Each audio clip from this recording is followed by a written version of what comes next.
Hurricane Erin is a Category 2 storm just over 250 miles off the coast of North Carolina, but she's making the biggest impacts today along the Outer Banks. That is where we find Fox's Chelsea Torres in Kitty Hawk, North Carolina. Chelsea, what's been the biggest change you've seen today? Yeah, Tom, Courtney, the biggest change truly is this wind. You can probably hear it. You can see the glasses on my face, and that's just trying to protect my face, my eyeballs, from all of this loose sand. I mean, just look down where I'm about to walk down right now. This is a huge mound of sand, what should be a clean stairwell. Well, this is what's happened in the past few hours. Even my colleague, Caroline Elliott, lost her flip-flop, and the other one's buried somewhere in there. So we'll have to find that a little bit later. But what we do know is here in the next couple of hours, we're going to have the biggest high tide throughout Hurricane Erin, and it should be happening here again around 7 p.m. Eastern, and you can already see how high some of the water has come up. We just saw about 10 minutes ago one of these tides come up well to the dunes where this vegetation is.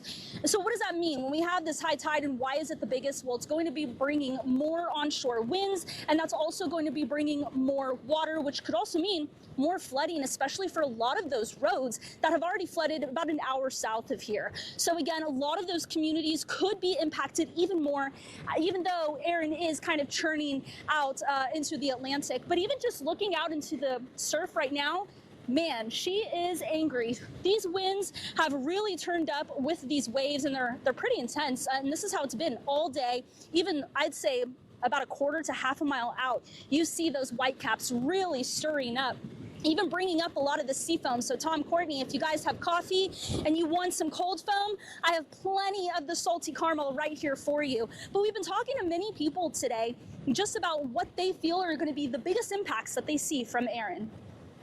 The sand is drifting much like snow drifts up by us.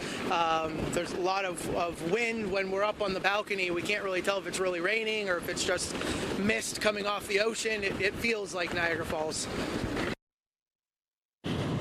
And Tom, Courtney, what's so fascinating, at least what I think, is that Erin right now is nearly the size of Texas, well over 760 miles. And just to think, we're seeing these impacts with these strong winds, these waves. Of course, this tide now really starting to come in. And again, she's well over 100 miles, a couple hundred miles from shore. Guys, back to you. Wow, some amazing perspective there. And given the conditions you're feeling right now with the hurricane moving out to sea, it's a good thing that Erin decided not to set her sights directly on the Carolina coastline.